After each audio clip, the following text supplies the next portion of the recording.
रानो चिड़िया और टोनी चिड़े की शादी को 2 साल गुजर गए थे, लेकिन आज भी रानो चिड़िया को अपने शौहर से आंख मिलाने से डर लगता था।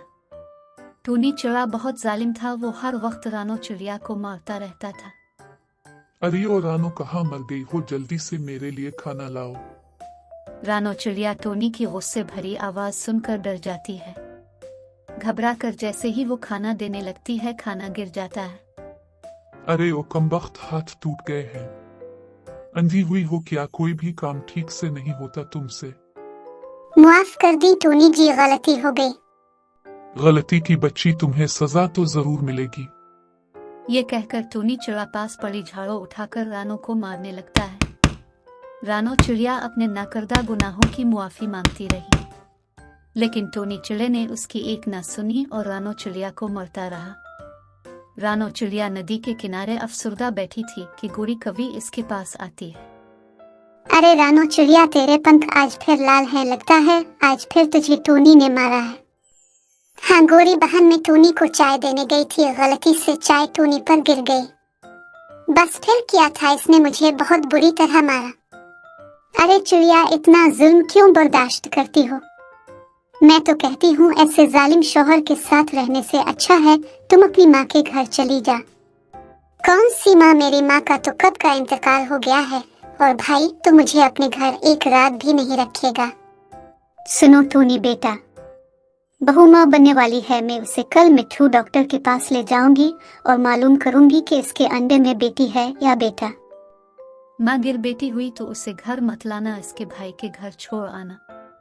और फिर अगले दिन रानो चिड़िया की सास इससे कहती है, चलो बहू, आज मैं तुम्हारा चेकअप करवाने जा रही हूँ।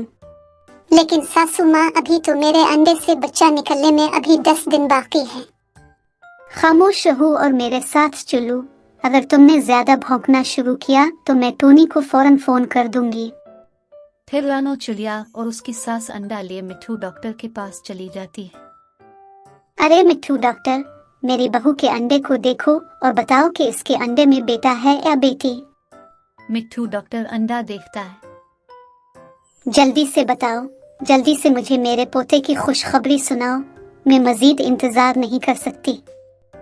लेकिन बड़ी भी, तुम्हारी बहू के अंडे में तो बेटी है, फिर मैं तुम्हें पोता होने की खबर कैसे दूं? ये मनहूस चिड़िया कभी मुझे खुशी नहीं दे सकती। फिर वो दोनों घर आ जाती है। टोनी घर के बाहर बैठा उनका इंतजार कर रहा था। माँ, क्या कहा डॉक्टर ने? अरे कहना क्या था, बेटी है मनहूस। मैं तो कहती हूँ टोनी बेटा, उसे अभी के अभी यहाँ से निकालो। टोनी चिड़ा माँ के हुक्म की तामील करता है। रानो चिड़िया को घर से निकाले जाने के बाद वो दिल टूटे हाल जंगल में आ गई। वो एक दरख्त की शाख पर बैठी रो रही थी। उसे अपनी किस्मत पर बहुत अफसोस था। वो सोचती रही कि इसने कभी किसी से कोई बड़ी गलती नहीं की, तो फिर इसके साथ ऐसा क्यों हुआ। इतने में वहाँ गोरी कवि आ जाती है। अरे रानो चिड़िया, क्या हुआ, क्यों रो रही हो? क्या बताऊं कवि बहन, मुझे टोनी और उसकी माँ ने घर से निकाल दिया है कि तुम्हारे अंडे से बेटी चिड़िया निकलेगी। अब तुम ही बताओ गोरी, इसमें मेरा क्या कसूर है? तुम फिक्र ना करो चिड़िया बहन, तुम मेरे साथ मेरे घर चलो, हम दोनों मिलकर रहेंगे। वो गोरी कवि के साथ इसके घर चल पड़े। गोरी कवि ने रानो चिड़िया को बहुत प्यार से अपने घर में रखा। गोरी कवि का घर एक खूबसूरत बाग में था। वहाँ बहुत से फूल और दरख्त थे। रानो चिड़िया और गोरी कवि दिन भर मिलकर खेलती और गाती रहती। रानो चिड़िया को गोरी कवि के साथ बहुत खुशी महसूस होती थी। कुछ दिनों बाद रानो चिड़िया के अंडे से एक बेटी चिड़िया निकलती है। अरे रानो, देखो तो सही, तेरी बेटी कितनी प्यारी है, बिल्कुल सोने जैसी। हाँ गोरी बहन, इसलिए तो मैं उसका नाम सोनो रखूंगी। यूं रानो चिड़िया ने अपनी छोटी सी चिड़िया का नाम सोनो रखा। जमाने ने बहुत से पड़ाव देखे, मौसम बदले और साल बदले।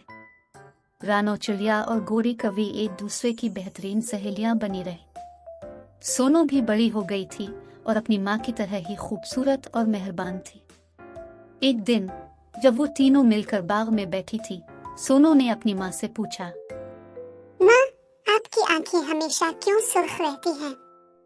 रानो चिड़िया ने मुस्कुराकर जवाब दिया। बेटी, ये जख्मों के निशान हैं जो मुझे जिंदगी ने दिए थे, लेकिन गोरी ने इन जख्मों पर फूलों की पंखुड़ियां बिछा दी और मुझे दोबारा जिंदगी दी। दोस्ती का रिश्ता बहुत कीमती होता है रानो, और जो दोस्त एक दूसरे के गम में शरीक होते हैं वो जिंदगी भर एक दूसरे के लिए होते हैं। सोनू ने अपनी माँ और गोरी कवि को गले लगाया और कहा, मैं तुम दोनों से बहुत प्यार करती हूँ। इस लम्हे तीनों ने आसमान की तरफ देखा और सूरज की किरणों में डूबती हुई दुनिया को देखा।